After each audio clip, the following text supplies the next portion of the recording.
Recently, we told you on this program about the wave of demographic change that has transformed the city of Hazleton, Pennsylvania. In the year 2000, Hazleton was less than 2% Hispanic. Today, thanks to mass immigration, Hazleton is majority Hispanic. More than half of the residents there speak a language other than English at home. Now, we got those numbers from a recent piece in National Geographic, which quoted lifelong Hazleton residents as saying they no longer recognized their own hometown. They didn't hate immigrants. Most Americans like immigrants. But this was too much change. In fewer than 20 years, the culture their parents and grandparents had built evaporated. They never asked for any of that. It was just imposed on them. They were bewildered, understandably. But not everyone understands or even cares. This morning, CNN ran a hit piece on that segment. Writer Ron Brownstein described it as, quote, an extraordinary screed against diversity, whatever that means. He suggested we were bigots for talking about the subject at all. This, of course, is how you bully people into being quiet while you permanently change their country. And usually it works because nobody wants the headache of that. But in this case, it's an important enough topic that we're going to go a little deeper on it. What happened in Hazleton is happening around the country. Neighborhoods transformed forever with no public debate. What's interesting is where this is not happening, in the neighborhoods where the people who make these decisions live. Here's some numbers. In Storm Lake, Iowa, only a tiny percentage of the population was foreign-born just 25 years ago. Now more than half of all residents of Storm Lake don't speak English at home. Hamtramck, Michigan had 2 Bangladeshi residents in 1990. Today, that city is majority Muslim. Fewer than 40% of the people who live there speak English at home. In his CNN piece, Ron Brownstein suggests this whole conversation is about white fear.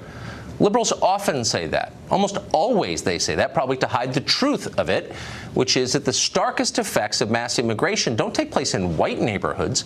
They take place where native-born African Americans live. For example, not so long ago, Compton, California, the famous Compton, was the largest black community west of the Mississippi. Today, only a third of Compton's population is African American. The rest is Hispanic. That's huge change. That's massive dislocation. Nobody talks about it. People like Ron Brownstein shout them into silence. But it's real, and for a lot of people who used to live there, it's traumatic. Now let's consider how the other half lives, the people who are making these decisions about immigration and demographic change. Are their neighborhoods changing like Hazleton and Storm Lake and Compton? Come on, you know the answer to that. LA County is now overwhelmingly Hispanic. But not upper-income Malibu, where the famous liberals live, where everybody supports these changes. Malibu is still 80% white, 87% white, actually. New York City, diverse place, of course, but not in Michael Bloomberg's neighborhood. His zip code is 82% white. It's less than 5% Hispanic. It's still 1985 where Michael Bloomberg lives. It probably always will be. That's the point. Same with Barack Obama's neighborhood here in Washington. That zip code is less than 8% Hispanic. Meanwhile, just across the river in the suburbs in Virginia, more Spanish speaking every year. Obama loves that. He just doesn't want to live near it. Diversity for thee, but not for me. You see how it works, no matter what Ron Brownstein tells you. Lou Barletta was the mayor of Hazleton, Pennsylvania. He was attacked, harshly attacked, for trying to fight changes to his city. Today he represents Pennsylvania in Congress, and he joins us tonight. Congressman, thanks for coming on. Good to be here, Tucker. So I just want to restate, because I don't think you can say it enough, that I think most people like immigrants because most immigrants are great, including the ones in your hometown. It's really a question of who gets to decide what the changes are and how big they are. And I always wondered, for a town like Hazleton, do the people who live there have any say in it at all?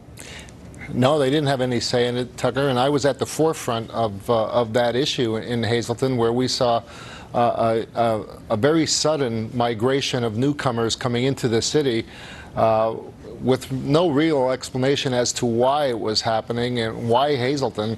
And it is startling for a community to see a change like that. And to give you a good example, in the year 2000, English as the second language in the Hazleton area school district, the budget, it was $500.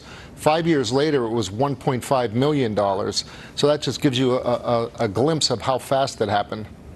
So we're always told that when you bring in huge amounts of poor people from the third world with low levels of education, that you get much richer when you do that. That's the key to prosperity. No one who makes these decisions does it in their own neighborhood zones, but they're always saying it's going to make you richer. Has Hazleton become richer? No, and quite the opposite. It becomes much more difficult when your income tax goes down. Our population grew by 50%, but our tax revenue stayed the same. And that's when we realized we not only had we had an illegal immigration problem on top of it all, but no, when people are coming in and are of the lower income or the lower end of the economic ladder, it's less tax money that you're getting, and it becomes more difficult to provide services. So why do all the experts like Ron Brownstein at CNN say that you're a bigot if you have concerns? And they're telling you that you're richer and happier. Why won't you admit it? Sure, I had this discussion. I was on a panel with Mayor Bloomberg at one time when he said, New York City's economy would crash if it didn't have illegal immigrants. Who would wash our dishes? Who would bus our tables? Who would clean our hotel rooms? But in small towns like Hazleton, where it's very transparent, it's an entire different story.